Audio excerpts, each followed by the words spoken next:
Hello everybody, welcome back to Joe's Country Garden. I've been pretty busy actually, haven't filmed all of it, just been getting on with it really. This hedge, this lovely beech hedge behind me, I clipped that last weekend on the sides and on the top. My forearms know all about it, I can tell you. I had to get up on a ladder. The weather has been absolutely horrendous. It's been raining every day throughout the whole of the UK, but in this part of the world particularly, and on already saturated ground, you can hear squelch, squelch, squelch. I've got the tree surgeons coming next week for a couple of days. I'm going to be around for one of them, but I'm going to leave them to it for the other.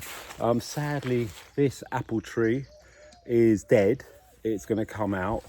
And you know, standing dead wood is actually really good for biodiversity, but it hangs over the path here and it's a health and safety issue really. The thought of it coming down on, you know, friends or family's head is just too much to consider, so I am taking it out. But there is a huge rose up here. In fact, you can't actually see the apple tree from this side at all. There's a huge rose. I think it's rambling rector, so I'm going to cut that hard back and I'm going to have to put a structure up to support it. I think I'll put a temporary structure up probably for this year.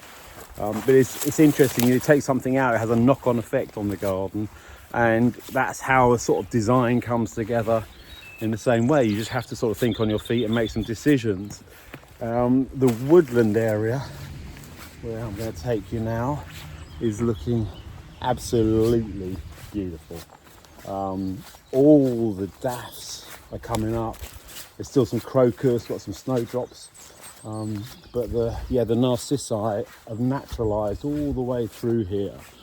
There's a few varieties in here, I think, but mainly I think they are the common daff, Narcissus, pseudo narcissus, and yeah, there's plenty more to come from them. Really, really gorgeous. There's a sort of carpet and clumps, and they self-seed around, and they also clump up through their bulbs as well. So they sort of they grow in different ways and spread and naturalise, and they've been here for a long time. All the bluebells are slightly coming up. I've got to be a bit careful where I tread through here. There's some snowdrops over there still flowering. Last weekend I also dealt with this hedge behind me, which was a case of there's a beech hedge nearby here, this close one, which was completely blocking the view, and it was overgrown, so I cut that hard back. And then there's another hedge that I've revealed behind, which is a mixture of blackthorn and hawthorn, and at the moment I'm going to leave some of those tall. It's quite nice to have a standard specimen in the middle of a hedge, but I have to get on with the hedges because at this time of year, you know, you've got to get on with them before the birds start nesting and also before they start growing.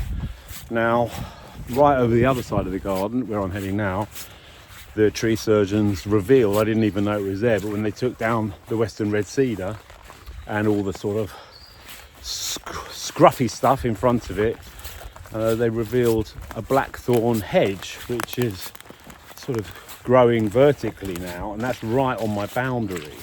And I want to lay the hedge down, which, well, you can see behind me. So this is the hedge, or was a hedge, or will be a hedge.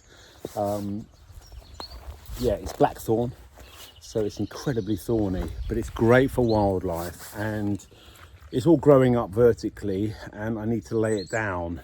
Now, the tree surgeons just gave me a quick description. Then I went onto YouTube and had a little look at a couple of hedge laying techniques. Then I started getting asked, am I laying a Devon hedge or a Dorset hedge or a Midlands hedge? And there's a lot more to it than I thought there was, actually. So I called in a couple of guys up the road. They're called the Hazel Brothers. They're on Instagram, actually.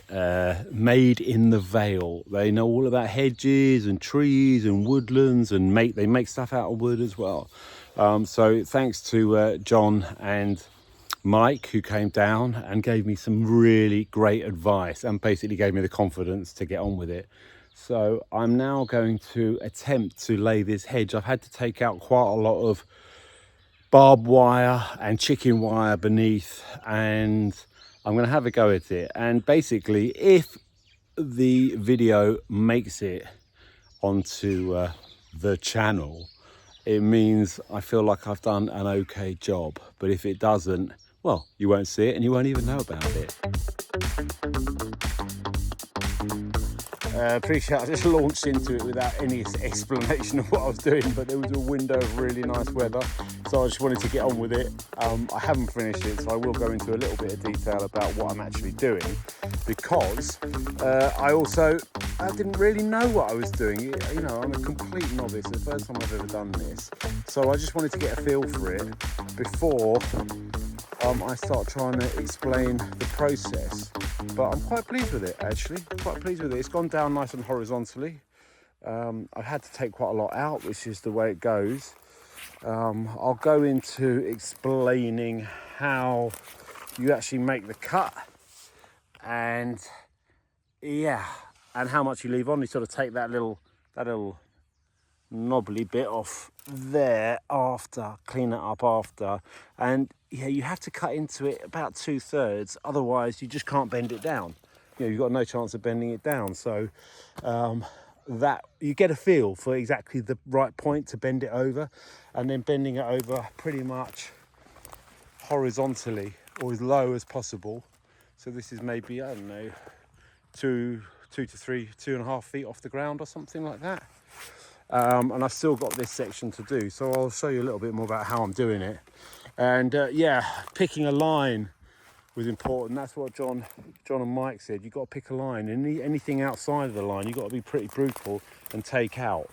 Otherwise it's just going to get wider and wider, this hedge. So you can see along here, when I get to this bit, that's outside the line, that one, so that'll come out. And then I'm looking back, that one there, that bendy one, that's outside the line, so I'll just cut that right down to the ground. But it's really opened up that view, and I'm expecting it to put on a lot of growth this year, well, over the next few years. And as with all sorts of pruning, even this, you know, serious country hedge pruning, you learn so much from how a plant responds. So I'll now watch how it responds, and then, you know, trim it up a little bit if it needs it. It's opened it up for wildlife severely, you know, seriously. And that's what John was saying, that actually when you flail a hedge, these are all flailed, because it just takes way too long to do it by hand. In the olden days, they were all done by hand, but now they use a flail. And what that does is basically sort of kill them on the inside. There's a void on the inside. There's not much habitat in the middle, and here this should create a lot of flowers, a lot of fruit, and a great habitat as well. So it looks severe, but actually it's really good for wildlife. Anyway, I'll show you how I'm doing it in a bit more detail tomorrow, which looks wet.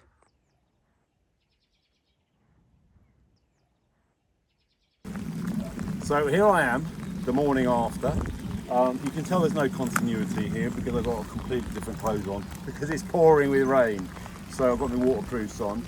Health and safety, Kevlar gloves. These are welding gloves because they give you the arm protection here, but also the thorns can't get through these gloves. Now, blackthorn is serious, you know, it really is.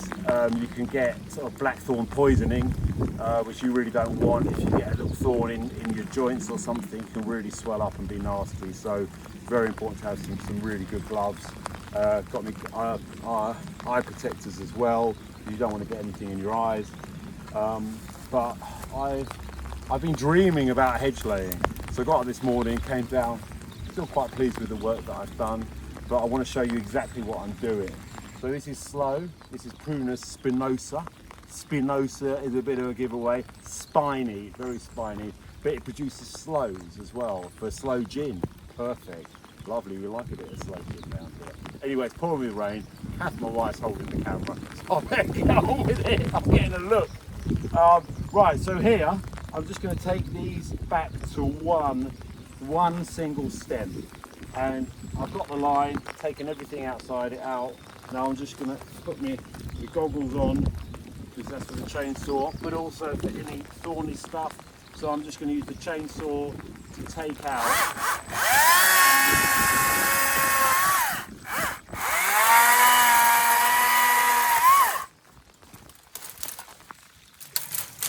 Take out this thorny stuff. This takes a while.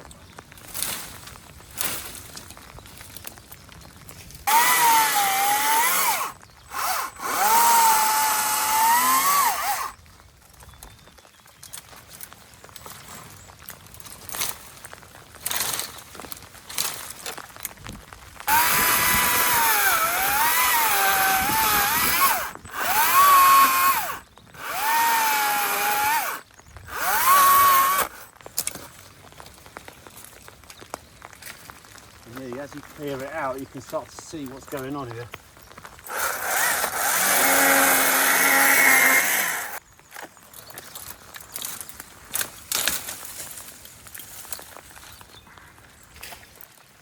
And yes, as it grows back, I'm hoping it might become a bit of a deer deterrent. It doesn't run all the way around the garden, but when it really thickens up and gets really spiky and thorny, it should, even a deer will want to go through it. So I've got two tools here. This is a bill hook, especially made for hedge laying and this sort of thing, but actually I prefer an axe. It's just got a bit more weight, and because this blackthorn is very tough wood, I just feel like I need a bit more oomph behind it. Now this is a critical bit, so I'm cutting as low down as possible here. And I'm cutting about 2/3 of the way through the wood, and then leaving this side attached, because that's where the cambium layer is of the tree, and the cambium layer is where all the life is, basically, just under the bark. So as long as I leave some of that attached and bend it over, it will still be living. But this is the bit. So, actually, you know what? I'm going to take off this glove. It's so slippery now because of all the mud. Can't get a grip on it.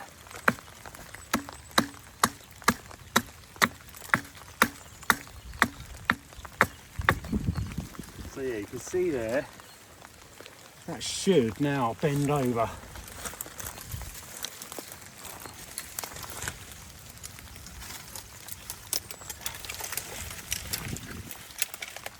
Brambles everywhere, which I'm taking out, and I'll lay that down as horizontally as possible, sort of tie it into the one next to it, and then I'll trim that off with some hedge trimmers, and then I'll get the chainsaw and just take that peg off there, and that's it.